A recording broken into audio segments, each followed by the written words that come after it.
Hi welcome back to my channel. ఈరోజు కథ ప్రేమ నీరాజనం 19వ భాగాన్ని వినేద్దాం. నానమ్మ అంటూ పక్కన సీతాదేవి పక్కన నిలబడుతుంది రమ్య. మనం వీళ్ళని కలపడానికి చేసిన ప్రయత్నం ఏమో కానీ ఇక్కడ ఇద్దరు ఒకరినొకరు చూసుకోవడానికి కూడా ఎంత ఇబ్బంది పడుతున్నారో చూడు. ఇంకా అన్నయ్య వదిన చేతికి గాజులు తొడగడానికి ఎంత టైం పడుతుందో ఏంటో. సీతాదేవి ఇద్దరిని చూసి రమ్య మాటకి నవ్వుకుంటుంది. రామ్ చేతిని చూసి ఇబ్బందిగా తన చేతిని రామ్ చేతికిస్తుంది మహా చేతిని పట్టుకొని తన చేతికి గాజులు తొడగాలని గాజులు వేయబోతూ ఉంటే గాజులు కొంచెం చిన్నవి కావడంతో ఆ అంటూ అరుస్తుంది మహా అంటూ భయంగా మహాని చూస్తాడు రామ్ పిలుపుకి రామ్ని చూస్తుంది మహా.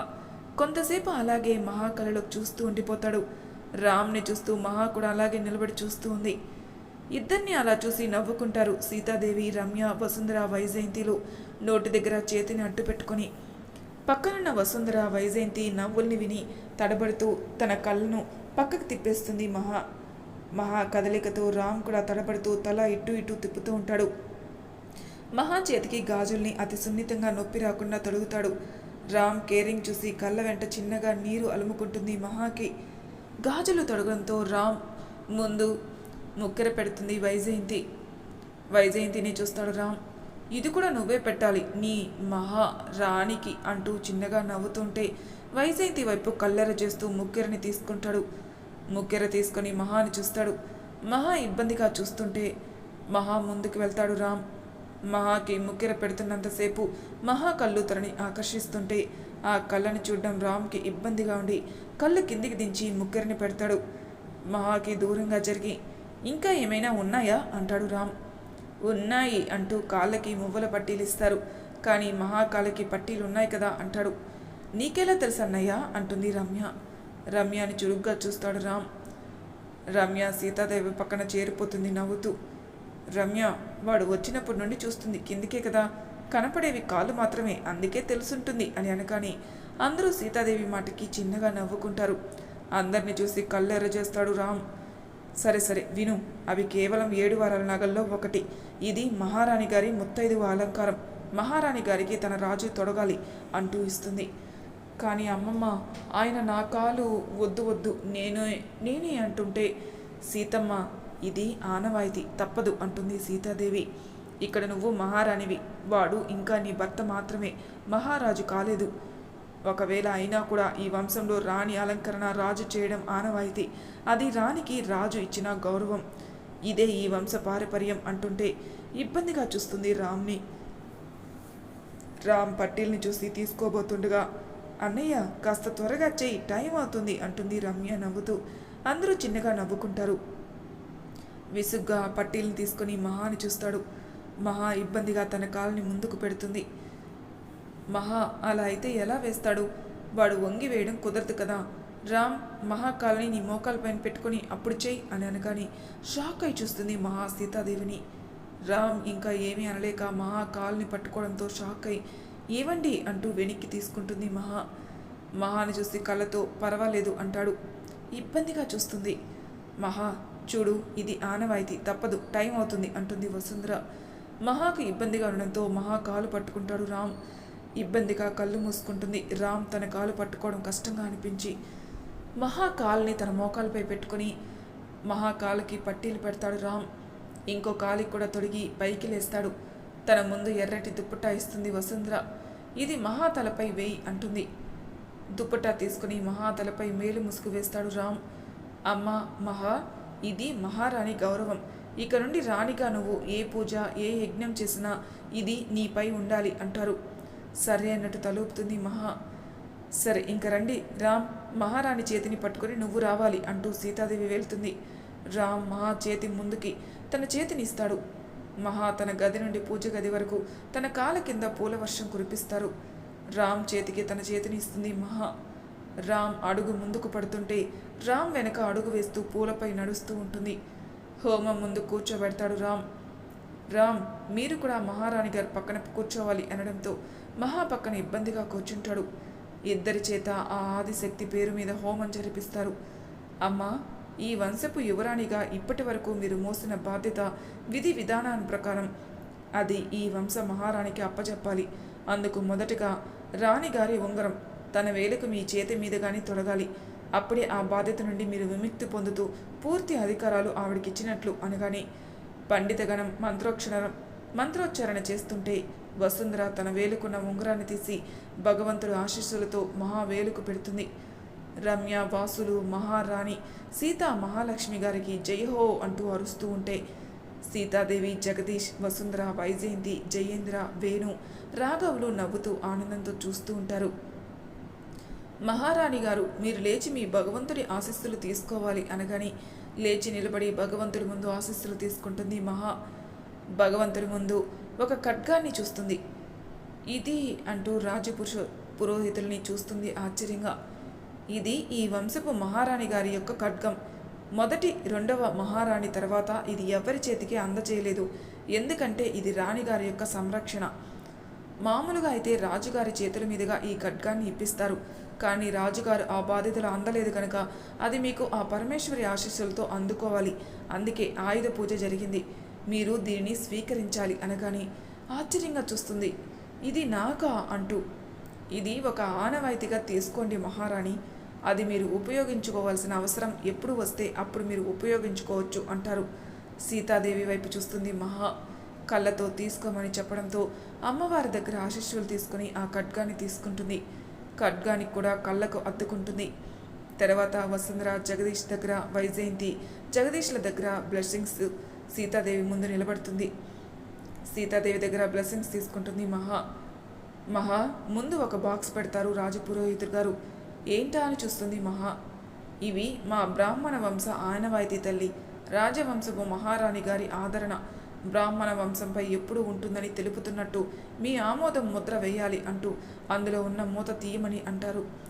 కానీ నేను మీకు అంటూ ఆశ్చర్యంగా చూస్తుంది. ఇప్పుడు మీ ఆయుష్ మాత్రమే మాకన్నా తక్కువ, కానీ ఇక నుండి మీరు మా అందరికన్నా పెద్దవారు మహారాణి గారు అంటారు. రామ్ వైపే చూస్తుంది. రామ్ కళ్ళతో ఓపెన్ చేయి అన్నట్టు సైగ చేయడంతో అందులో కొన్ని తాళపత్ర గంధ్రాలుంటాయి. అవి బయటకు తీసి రాజపురోహితులు గారికి ఇస్తుంది. అందులో లోపల ఆశ్చర్యం, ఒక పెద్ద కీ కనిపిస్తుంది. అదేంటి అని చూస్తుంది. దీని గురించి మీకు తెలియాలంటే మనం సింహగిరి వెళ్ళాలి. ఇంకా ఈ పత్రాలు కూడా వీటివే. ఇది మీరు మాత్రమే తెరవాలి అని ఆనవాయితీ, అందుకే అంటూ పండిత బ్రాహ్మణ గణం అంతా మంత్రోచ్చారణతో మహాని ఆశీర్వదిస్తారు. వసుంధర వైపు చూస్తారు రాజపురోహితులు. వసుంధర కళ్ళతో సరే అన్నట్టు తలోపి లోపలికెళ్తుంది. ఇంతలో డోర్ బెల్ మోగడంతో పద్మ డోర్ ఓపెన్ చేస్తుంది. ఎదురుగా ఒక లాయర్ ఉంటారు. లాయర్ని చూసి అందరూ చూస్తూ ఉంటారు. కొందరు ఆశ్చర్యంతో, కొందరు ఆనందంతో, ఒక మనిషి మాత్రం ఆశతో కూడిన సంతోషంతో నవ్వుతారు. లాయర్ గారు ఎందుకు అని అంటుంది. చెప్తాను అంటుండగా మహారాణి గారు ముందుకు వచ్చి శిరస్సు వంచి ప్రమాణాలు చేస్తారు. ఆ లాయర్ గారు ఆశ్చర్యంగా చూస్తుంది. ఈయన రాజకుటుంబీకులకు అత్యంత నమ్మకస్తుల్లో ఒకరైన మంత్రివర్గపు వారసుడే ఈ లాయర్. ఈయన అనంతపూర్ నుండి వచ్చారు. వస్తున్న వసుంధరాని చూస్తారు. వసుంధర తన చేతిలో కొన్ని డాక్యుమెంట్స్ తీసుకుని వస్తుంది. లాయర్ గారికి ఇస్తుంది. ఒకప్పుడు ఏమి జరగాలన్నా అది మంత్రివర్గంలోనే జరిగేది. కానీ ఇప్పుడు ఈ పత్రాలకి ముద్ర పడాలన్నా అది ప్రభుత్వ ముద్రతోనే జరగాలి. మీ పూర్వీకులు మీ వంశపు మహారాణి గారి కోసం దాచిపెట్టిన పత్రాలు ఇవి. ఇప్పటి వరకు కొందరు రాక్షసులకు కంటపడకుండా మా సంరక్షణలో ఇవి ఉన్నాయి. ఇవి మహారాణి గారు తమ బాధ్యతలను తీసుకునే సమయంలో వారి చేతికి అందజేయాలి అంటారు. ఏంటి అని చూస్తుంది. ఇవి కొందరి రాక్షసులకు అందకుండా ఇప్పటి వరకు రాజమాత సీతాదేవి గారి తర్వాత వాటిని మా సంరక్షణలో సురక్షితంగా ఉంచాం, మీ చేతులకి అందజేయడానికి అంటారు. అందరూ రాజపురోహితుడి వైపే చూస్తూ ఉంటారు. చుట్టూ కలకల్లాడే పచ్చని పొలాలు, 4 వైపులా అందమైన కొండ ప్రాంతం. ఆ ప్రాంతంలో మొత్తం జనాభా కొన్ని వేల సంఖ్య మాత్రమే. అందులో దూరాన ఒక పెద్ద రాజమహల్, చుట్టూ కాపలాదారులు. రాజమహల్ చుట్టూ 10ల సంఖ్యలో కార్లు. పనివాళ్ళు రాజమహల్ అంతా చేరి హడావిడిగా తిరుగుతూ ఉంటారు. ఇంకా లోపలికి వెళ్తుంటే సభలా కనిపించే పెద్ద హాలు, చుట్టూ రంగురంగుల కర్టన్స్. చుట్టూ చూస్తున్న వారికి కళ్ళకి ఒక అద్భుతంలా కనిపిస్తుంది. కొన్ని వందల గదులు ఆ రాజమహల్లో. అందులో ఒక వ్యక్తి స్నానం ముగించి తన గదిలో అడుగు పెడుతుంది. తన దాసి పరుగున వచ్చి ఆమె తల తుడుస్తూ ఉంటుంది. ఇంకొక దాసి ఈరోజు తను వేసుకోవాల్సిన నగలిస్తుంది. అద్దం ముందు కూర్చోబెట్టి ఆమెను తయారు చేస్తూ ఉంటారు 3 దాసులు. ఇంతలో ఇంకొక దాసి వచ్చి, రానమ్మా, రాజమాత మిమ్మల్ని తమ గదికి రమ్మన్నారు అనడంతో సరే వస్తున్నాను అని చెప్పి లేచి నిలబడుతుంది ఆమె. నడుచుకుంటూ రాజమాత గదికి వెళ్తుంది. అత్తమ్మ రమ్మన్నారా అనడంతో అత్తమ్మ కాదు రాజమాత అనాలి అని ఎన్నిసార్లు చెప్పాను, రాణి సునైనా అంటూ లేచి కోపంగా చూస్తుంది తన కోడల్ని రాజమాత అంజలీదేవి. కళ్ళు కిందికి దించి క్షమించండి రాజమాత అంటుంది. ఎప్పటి నేరుగా రాజవంశ పిలుపు, ఆ గౌరవం నేర్చుకుంటావు. త్వరలో నువ్వు రాజమాత కాబోతున్నావు. నీ కోడలికి ఈ పిలుపులు రాజరికం నేర్పాలి. నువ్వే ఇంకా నేర్చుకోకుంటే నువ్వెప్పుడు నేర్పుతావు నీ కోడలికి? క్షమించండి రాజమాత, ఇంకొకసారి ఈ పొరపాటు జరగదు. ఇదే ఆఖరిసారి. ఇంక మీదట నీ నోటి నుండి అత్తమ్మ అన్న మాట కాదు, రాజరికపు పిలుపు మారినా నీకు శిక్ష తప్పదు. మౌనంగా తల తిప్పుతుంది. మీ ఇష్టం అన్నట్టు. ఇంతకీ మా కుమారుడు రాజా జయకృష్ణ భూపతి ఎక్కడా? రాజావారు తమ క్యాబిన్లో ఉన్నారు అంటూ రాజమాత వెనక వెళ్తుంది ఆమె. రాజమాత ఇంకా రాణి సునైన ఇద్దరు కిందికెళ్తారు. దారిలో ఇద్దరు దాసులు పనిచేస్తూ రాజమాత వస్తున్నారని లేచి తలదించుకొని నిలబడతారు. రాజమాత మార్గంలో బకెట్ నీళ్లతో అడ్డుగా ఉండడంతో కోపంతో ఇద్దరిని చూస్తుంది. భయపడి కిందికి చూసి తీయబోయేంతలో ఆమెను కాలుతో తన్ని తన చేతి మీద కాలు పెట్టి ఆమె చేతిని గట్టిగా అణిచడంతో ఒక్కసారిగా భయపడి తలదించుకుంటారు. నా దారికి అడ్డు కలిగే ఏదైనా అది నా కాలు కింద నలిగిపోవలసింది అని నీకు తెలుసు కదా అంటుంది. అమ్మా అంటూ అరుస్తుంది ఆమె. కోపంతో తన కాలుని ఆమె గొంతు మీద పెడుతుంది. ఒక్కసారిగా ఆమె గొంతు అరుపు ఆగిపోతుంది. ఇక్కడ ప్రతి ఒక్కరికి తెలుసు, నా ముందు గొంతు ఎత్తడం అంటే వారి చావుకి నాంది పలకడమే. అలాంటి నా ముందు నొప్పితో అరుస్తావా అంటూ అక్కడున్న సెక్యూరిటీని చూస్తుంది. వాళ్ళు రాజమాత కంటి చూపుకి పరుగున వచ్చి ఆమెను లేపుతారు. దీని నాలుక చేయి రెండు తెగిపడాలి, ఇక్కడి నుండి దూరంగా పంపండి అంటూ తన చూపు ముందుకు పెట్టి అడుగులు ముందుకు వేస్తుంది. హాల్లో రాజమాత స్థానంలో కూర్చొని సునైనాను చూస్తుంది. సునైన ఆమెకు కుడివైపు రాణి స్థానంలో కూర్చుంటుంది. అప్పుడే అటుగా నడుస్తూ వస్తాడు రాజా జయకృష్ణ భూపతి. రాజమాత కాళ్ళకు నమస్కరించి ఆమెకి ఎడమవైపు కూర్చుంటాడు రాజస్థానంలో. ఏమైంది రాజావారు, మీకు చెప్పిన పని అని అడుగుతుంది. రాజమాత నిజం తెలిసింది. ఇంకో 2 రోజుల్లో రాజ పురోహితుడు ఇక్కడికి తీసుకుని వస్తున్నారు. వారి సెక్యూరిటీకి గవర్నమెంట్తో మాట్లాడారు, ఎక్కడ ఎటువంటి ప్రమాదం జరగకుండా అని అంటాడు. కోపంతో లేచి నిలబడుతుంది రాజమాత. రాజమాత నిలబడ్డంతో జయకృష్ణ ఇంకా సునైనా లేచి నిలబడతారు. నేను ఆ రోజే చెప్పాను, వాళ్ళు ఎక్కడున్నారో తెలిసిన రోజే వాళ్ళని చంపి తీరాలని. కానీ ఈ రాజమాత మాటని పెడచవని పెట్టారు. అందుకు మిమ్మల్ని ఏం చేయాలి రాజా జయకృష్ణ అంటూ కోపంతో చూస్తుంది. తలదించుకొని క్షమించండి రాజమాత, నేను ఏం చేసినా అది మీరు మొదటిసారి చెప్పిన మాటను ఆచరించడానికి. అది మీకు తెలుసు. ఏం తెలుసు? నేను ఎప్పుడు ఏం చెప్పినా అది నా కుటుంబం పుట్టిన అష్టమ వారసుడు ఈ వంశానికి రాజు కావాలని చెప్పాను. కానీ నువ్వు అంతా కూడా నీ కొడుకు చెప్పిన విధంగానే చేస్తున్నావు. రాజమాత, ఇది కూడా మీ ఆజ్ఞగానే చేయడం జరుగుతుంది. మీ ఆజ్ఞ. కాబోయే మహారాజు ఏం చెప్తే అది చెయ్యాలని, అందుకే అని అంటాడు. కోపంతో నిప్పులు కక్కిన కళ్ళతో చూస్తుంది రాజమాత. వాడు చెప్పింది చేస్తే ఏం జరిగింది? ఇప్పుడు ఆ రాణి సీతాదేవి మనవడు రాజు కాబోతున్నాడు. ఇప్పటికే వాడి పెళ్ళం మహారాణి బాధ్యత స్వీకరించింది కదా అంటుంది. అది ఎప్పటికీ జరగదు అని గట్టిగా మాట వినపడి వెనక్కి తిరిగి చూస్తుంది రాజమాత. ఎదురుగా నడుస్తూ వస్తున్న వ్యక్తిని చూస్తూ ఉంటారు ముగ్గురు. ఏం జరగదు రాజా వంశీకృష్ణ భూపతి అని అడుగుతుంది. రాజమాత వైపు హుందాగా నడుస్తూ వస్తాడు రాజా జయకృష్ణ కుమారుడు, రాజమాత గారాల మనవడు వంశీకృష్ణ భూపతి. రాజమాత, మీరు అనుకున్న విధంగా ఆ అభిరామకృష్ణ మహారాజు కాడు. ఆ సంస్థానానికి రాజు అంటే అది ఈ వంశీకృష్ణ భూపతి మాత్రమే. ఎలా ఎలా ఏం చేస్తా? వాణ్ణి ఆ రోజు చంపేద్దామన్నాను, కానీ నువ్వు నా మాట వినలేదు. ఒక ఆడదాని కోసం వాడిని చంపకుండా వదిలేశావు. ఈరోజు వాడి పెళ్ళాం మహారాణి అయింది. ఇంకో 2 రోజుల్లో వాడు రాజు కాబోతున్నాడు. ఇప్పటికే ఆ రాణి చేతిలో అన్ని హక్కులు అందుంటాయి. ఎన్ని అందినా చివరికి మహారాజు నేనే అవుతాను అంటాడు. అభిరామకృష్ణ ఎప్పటికీ రాజు కాడు. అలా జరగాలంటే వాడు యజ్ఞం ముందు కూర్చోవాలి. అది ఎప్పటికీ జరగదు అంటుంటే ఎలా అన్నట్లు చూస్తారు అందరూ. ఇక్కడ మహా ముందు కొన్ని డాక్యుమెంట్స్ పెట్టి వాటిపైన సైన్ చేయమంటారు రాజపురోహితుడు. క్షమించండి రాజపురోహితుడు గారు, నేను ఇది చేయలేను అంటుంది. కావచ్చు, ఈ వంశ ఆనవాయితీ. అప్పటి రాణి శాపం మూలంగా అప్పటి వంశీయులంతా రాణులకే చెందాలని, ఒక రాణి తర్వాత ఆ హక్కు ఇంకొక రాణికి అందాలని. కానీ బాధ్యతలను స్వీకరించడానికి నేను సిద్ధంగా ఉన్నాను. నా తర్వాత మా అక్క కూడా ఆ బాధ్యతలను తూచ తప్పకుండా నిర్వర్తిస్తుంది. కానీ ఈ వంశ పూజ అయిన ఈ సంపద, ఈ ఆస్తిపాస్తులు వీటిని నా పేరు మీద మార్చడం సరైనది కాదు. కావాలంటే కొన్ని రోజులు ఆగితే ఆయన మహారాజుగా ఆయన బాధ్యతలు తీసుకున్న తర్వాత ఆయనకి ఇవి అప్పగించండి. నాకు కాదు, ఇది నేను ఎప్పటికీ సైన్ చేయలేను అంటుంది మహారాణి గారి మాట ఆజ్ఞగా పాటించడం మా బాధ్యత. కానీ ఈ విషయంలో మీరు మీ పూర్వీకుల పద్ధతులు పరంపరానికి గౌరవం ఇవ్వాలి. అది మీ బాధ్యత. మీరు మీ బాధ్యతలు నిజంగా నిర్వర్తించాలనుకుంటే ఇది తప్పదు మహారాణి గారు అంటారు. క్షమించండి పురోహితుడు గారు, మొదట ఈ విధంగా నేను మాట్లాడుతున్నందుకు నన్ను కేవలం నన్నుగా నా పేరు పెట్టి పిలవండి. ఈ మహారాణి అన్న పిలుపు కాదు. ఇంకా బాధ్యత అంటే నేను నిర్వర్తిస్తాను, కానీ ఆస్తి నా పేరు మీద రాయడం నాకు ఇష్టం లేదు.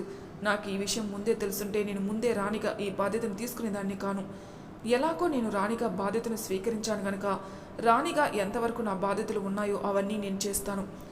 అలాగే నిజంగా మీరు నేను ప్రస్తుతానికి మహారాణిని అని అనుకుంటే, నా మాట మీరు నిజంగా మీ కర్తవ్యంగా భావిస్తే నా కోరిక అనుకుంటారో లేక మీరు నమ్మిన విధంగా ఆజ్ఞ అనుకుంటారో మీ ఇష్టం. ఇక నుండి ఈ రాజవంశపు సంపద ఈ వంశ వారసుల పేరు మీదనే రాయండి అంటూ వెళ్ళిపోతుంది మహా వెళ్ళిన వైపే చూస్తూ ఉండిపోతారు అందరూ. రాజమాత మీరైనా చెప్పండి. మహారాణి గారికి ఆవిడ నిర్ణయం నిజంగా వర్ణనాతీతం. ఎటువంటి కాంక్షలకు కట్టుబడిన మనస్తత్వం. నిజంగా ఈ రాజవంశానికి ఎటువంటి మహారాణి కావాలో ఆ గుణాలన్నీ కలగలిసిన మహారాణి ఈ రాజవంశానికి వచ్చినందుకు మాకు సంతోషంగానే ఉంది. కానీ ఇది జరగకపోతే గుంత కింద నక్కల్లా ఈ సంపదను తరతరాల ఈ వంశ పరంపరలు చెరిపేందుకు కొన్ని దశాబ్దాలుగా ఎదురు చూస్తున్న వారికి ఇదే అవకాశంగా మారనుంది. ఇప్పటి వరకు ఇది జరగకుండా మీరు కాపాడుతూ వచ్చారు. ఈ పత్రాలను మా దగ్గర సురక్షితంగా ఉంచి మా పూర్వీకులు మాకు అప్పగించిన బాధ్యతలను మేము నిర్వర్తించాలి. ఈ రాజవంశపు గౌరవానికి ఎటువంటి మచ్చ రాకూడదు. మీరు కొంచెం మాట్లాడండి మహారాణి గారితో అంటారు. సీతాదేవి మహా దగ్గరికి వెళ్తుంది. మహాకు చెప్పేందుకు ప్రయత్నిస్తుంది. సరిగ్గా అరగంట తర్వాత మహా ఇంకా సీతాదేవి బయటకు వస్తారు. నేను సైన్ చేస్తాను అంటుంది మహా. అందరూ సంతోషంతో చూస్తూ ఉంటారు. మహాకి పేపర్స్ ఇస్తారు లాయర్. మహా వాటిపైన సైన్ చేస్తుంది. ఇంకో విషయం మహారాణి గారు, మహారాజ పురోహితుడు గారు కేవలం మహారాణి వద్దు అంటూ చేతులు జోడించి, నేను మీ మనవరాలి వయసు కలదాన్ని. నిజంగా మీ మనవరాలి ఈ స్థానంలో ఉంటే మీరు అప్పుడు కూడా ఇలానే పిలుస్తారని నాకు అర్థమవుతుంది. కానీ ఈ మనవరాలి కోరికనో లేక మీరు అనుకోని రాణి ఆజ్ఞ అనుకోనో నన్ను కేవలం మీ అందరిలో ఒకదానిలా చూడండి. సంతోషంగా కంటతడితో చూస్తూ, అలవాటు తల్లి, మా కర్తవ్యం కూడా. మేము ఇలానే పిలవాలని మా పూర్వీకుల నుండి అన్న ఆనవాయితీ ఒక్కసారిగా మారదు. కానీ మీ ఆజ్ఞ అనుకొని ప్రయత్నిస్తాను అంటారు. నవ్వుతూ సరే అన్నట్టు తలుపుతుంది మహా. రాజ పురోహితుడి గారు తర్వాత, ఏంటి మీరన్నీ జాగ్రత్తలు తీసుకున్నారు కదా అంటాడు జగదీష్. అయ్యింది రాజావారు, కానీ ఒక సమస్య ఉంది అంటారు రాజ పురోహితుడు. ఏంటి అని చూస్తారు అందరూ. రాజమాత అంజలీదేవి మనవడు వంశీకృష్ణ భూపతి. ఆయన ఈ రాజ్యాభిషేకాన్ని ఆపే పూర్తి ప్రయత్నాలు చేస్తున్నారు. ఆయన మేధాశక్తి, రాజనీతి అన్ని కుతంత్రాలతో సాధించగల నిపుణుడు. ఏ పని ఎందుకు చేస్తారన్నది కేవలం ఆయనకు మాత్రమే తెలుస్తుంది. రెండో వ్యక్తికి కూడా అది అంచనా వేయడం ఎవ్వరి తరం కాదు. ఇంకా అంటుంటే, ఇంకా ఏంటి అని చూస్తారు అందరూ. మనకి ఇప్పటికే అర్థమై ఉండాలి, వారికి మీరు బ్రతికే ఉన్నారని అర్థమై ఉంటుంది, ప్రభుత్వ అధికారులకి మనం పెట్టిన అర్జీతో సహా. ఎందుకంటే రాజమాత కుమారుడు రాజా జయకృష్ణ భూపతి గారు రాజకీయాల్లో మంత్రిస్థానంలో ఉన్నారు. అయినా కూడా మన అర్జీ ఆగలేదు. అంటే నాకు తెలిసినంత వరకు వంశీకృష్ణ భూపతి ఏదో కపట రాజకీయం మొదలుపెట్టారని అర్థమవుతుంది. అంతేకాదు, రాజభవనంలో వస్తున్న వార్త ఏంటంటే వంశీకృష్ణ గారికి పెళ్లి చేయాలని నిర్ణయించినట్లు తెలిస్తే దీనివలన అతను రాజ్యాభిషేకాన్ని ఎలా ఆపుతాడు చెప్పలేం. ఎలా ఆపుతాడని తెలియదు, కానీ ఆపగలిగే సామర్థ్యం కలవాడు. అలా జరగకూడదు. అష్టమ వారసుడు పెళ్లి చేసుకున్న 10 రోజుల్లోని రాజుకి రాజ్యాభిషేకం జరగాలి అన్నది అప్పటి శాసనాల్లో ఒకటి. ఒకవేళ అలా జరగని పక్షాన ఎప్పటికీ అభిరామకృష్ణ గారు రాజ్యాభిషేకం జరగకూడదు. అలా జరగని పక్షాన అది అభిరామకృష్ణ తర్వాత వంశీకృష్ణ భూపతికి ఆ అర్హత లభిస్తుంది. మహారాణి గారు తన చేతుల మీదుగానే ఆ బాధ్యతను ఆయన భార్యకు అప్పచెప్పి ఆయన్ని మహారాజు చేయాలి అనగానే అందరూ షాక్గా నిలబడి చూస్తారు. ఇదే జరిగితే భవిష్యత్తులో సింహగిరి ప్రాంతం, అక్కడ ప్రజలు బానిస బ్రతుకులు అవ్వడం ఖచ్చితంగా జరుగుతుంది అంటాడు. అందరూ ఒకరు మొహాలొకరు చూసుకుంటారు. మీరు కంగారు పడద్దు రాజ పురోహితుడు గారు అంటూ ముందుకు వస్తాడు రామ్. అతను ఎంత తెలివైన వాడైనా రాజవంశీయుల ప్రతిష్టకి, సింహగిరి ప్రజల జీవన విధానానికి ఎటువంటి ప్రమాదం జరగనివ్వను. రాజ్యాభిషేకం జరిగి తీరుతుంది అంటాడు. అందరూ సంతోషంగా చూస్తూ ఉంటారు. మరి తర్వాయి భాగంలో ఏం జరుగుతుందో నెక్స్ట్ ఎపిసోడ్లో తెలుసుకుందాం. అంతవరకు నా ఛానల్ సబ్స్క్రైబ్ చేయని వాళ్ళు ప్లీజ్ సబ్స్క్రైబ్ చేసుకోండి, లైక్ చేసి షేర్ చేయండి, మీ అభిప్రాయాలు నా కామెంట్ రూమ్లో తెలియజేయండి. Thank you for listening.